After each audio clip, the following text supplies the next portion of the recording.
नमस्कार, मैं डॉक्टर शिशिर Upadhyay. Asian public TV में आपका बहुत बहुत स्वागत है।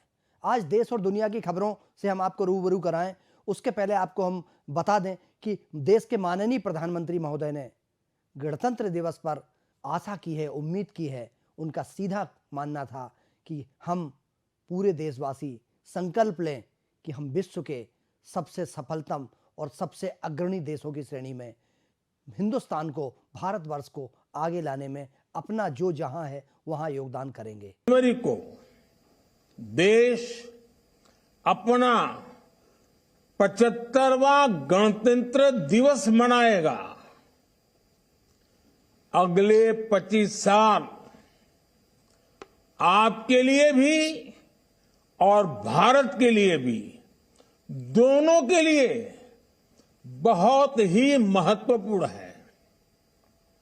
आपको अगले 25 साल अपना और भारत दोनों का भविष्य तय करना है। इन 25 वर्षों में आप कई बार अपने मताधिकार का प्रयोग करेंगे।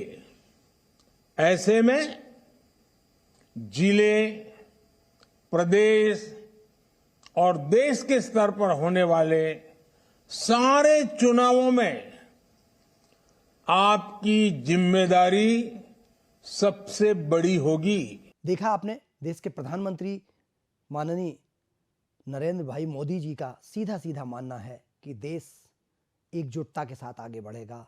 हम जात पात, भेदभाव, ऊंच नीच, अमीर गरीब की खाई को एक तरफ रखकर सिर्फ देश में आगे बढ़ने के लिए हम सब बराबर और हमारे अधिकार बराबर की भावना से आगे बढ़ेंगे। अगले समाचार की तरफ आपको लेके चलते हैं हम। ऐसा लगता है कि आपने अभी पिछले घटनाक्रमों में देखा होगा कि पिछली जब भारत जोड़ो यात्रा राहुल गांधी की शुरू हुई थी, उस समय बहुत जन सैलाब उमड़ रहा था और उससे उम्मीद भी बंधी थी कि कुछ फायदा होगा। इस बार जब ये राहुल गांधी जी की जो यात्रा शुरू हुई और जिस तरीके से उस यात्रा की शुरुआत से ही, जिस दिन उन्होंने ये यात्रा शुरू की है, उसी दिन से एक कांग्रेस के बड़े दिग्गज नेता ने कांग्रेस छोड़ दी थी और वह शिवसेना, जो शिंदे जी का गुट है, उसमें शामिल हो गए थे। इसके बाद आगे बढ़ते हैं। आसाम में उनका बहुत विवाद होता है। असम में ऐसा बताया जाता है कि हेमंता बिस्वा शर्मा और उनके बीच में लगातार जिस तरीके से बयान देखने में आ रहे हैं, वह बहुत यात्रा में जनसैलाब उमड़ रहा था, लेकिन कई जगह ऐसी परिस्थिति आई कि हर्डल्स आ रहे थे। वहीं इसके बाद राहुल गांधी और हेमंत बिस्वा शर्मा ने क्या कहा, हम आपको वो सुनाते हैं। पहले उनको सुनिए, उसके बाद हम आगे बढ़ेंगे। असम को कैसे चलाना है ये कभी नहीं बताया। हमारे चीफ मिनिस्टर असम को असम से चलाते हैं, गुवाहाटी से चलाते हैं। आपके चीफ मिनिस्टर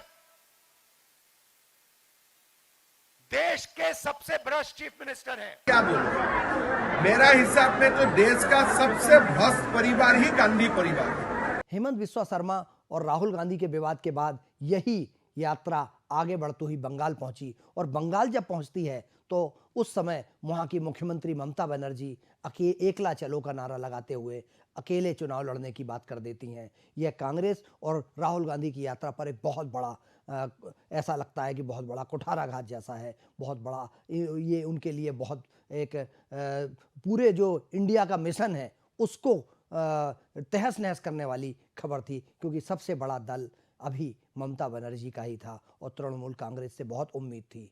वह बंगाल में हैं, लेकिन उसके बाद एक राज्य जहां उनके समर्थन से सरकार चल रही थी और वह था बिहार। बिहार की स्थिति भी वही नज़र आ रही है। बिहार में ऐसा लगता है कि वहां पर भी कांग्रेस की टूटने की चर्चाएं हो रही हैं और एक बार फिर कांग्रेस, लालू यादव और नीतीश की पार्टी अलग अलग हो जाएगी और ऐसी उम्मीद की जा रही है कि भारतीय जनता पार्टी के समर्थन से यह एक बार फिर नीतीश कुमार सरकार में आएंगे और कांग्रेस वहां से जो समर्थन मिलना था वो कांग्रेस वहां से बाहर हो जाएगी। और ये सीधा ऐसा लगता है कि अब बिहार में उठापटक का दौर शुरू हो गया है।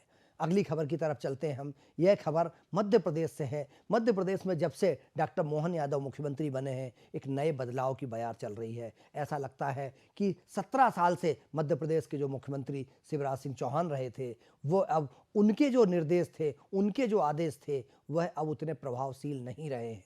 ऐसा लगता है कि डॉक्टर मोहन यादव ने इसके पहले लाडली बहना वाला मामला जो चल रहा था और लाडली लक्ष्मी योजना का मामला चल रहा था, और अभी जिस तरीके से पूर्व मुख्यमंत्री शिवराज सिंह चौहान कहते हैं का मानना है कि लाडली बहना योजना से, लाडली लक्ष्मी योजना से यह भारी बहुमत के साथ ये सरकार आई है।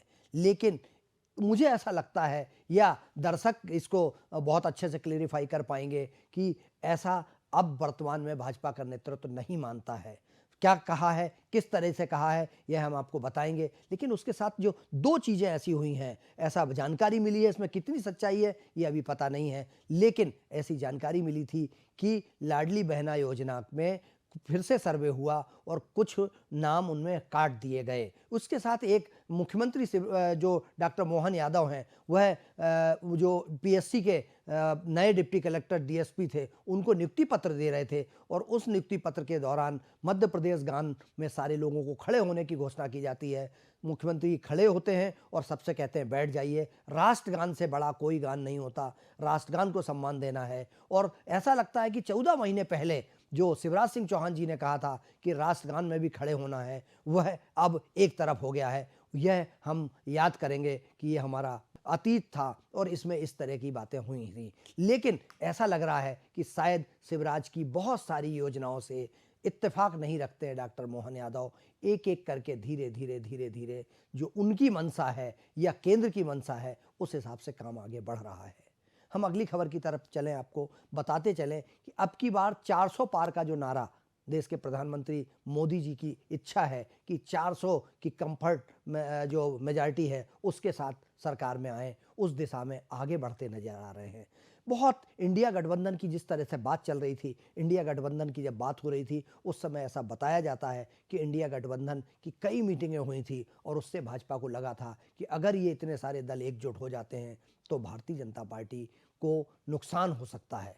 लेकिन किसकी रणनीति है ये पता नहीं है, लेकिन लंबे समय से जो हो रहा है, जो बंगाल में हुआ, जो बिहार में हुआ, जो दूसरे महाराष्ट्र में हुआ, ये धीरे धीरे धीरे धीरे खंड खंड होता चला जा रहा है। इंडिया का जो गठबंधन बना था, देखा आपने खबरें।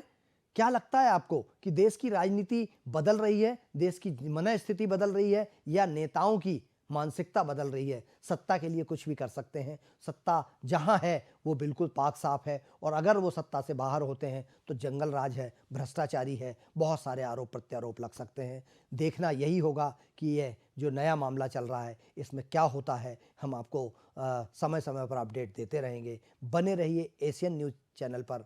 मुझे अनुमति दीजिए। नमस्कार।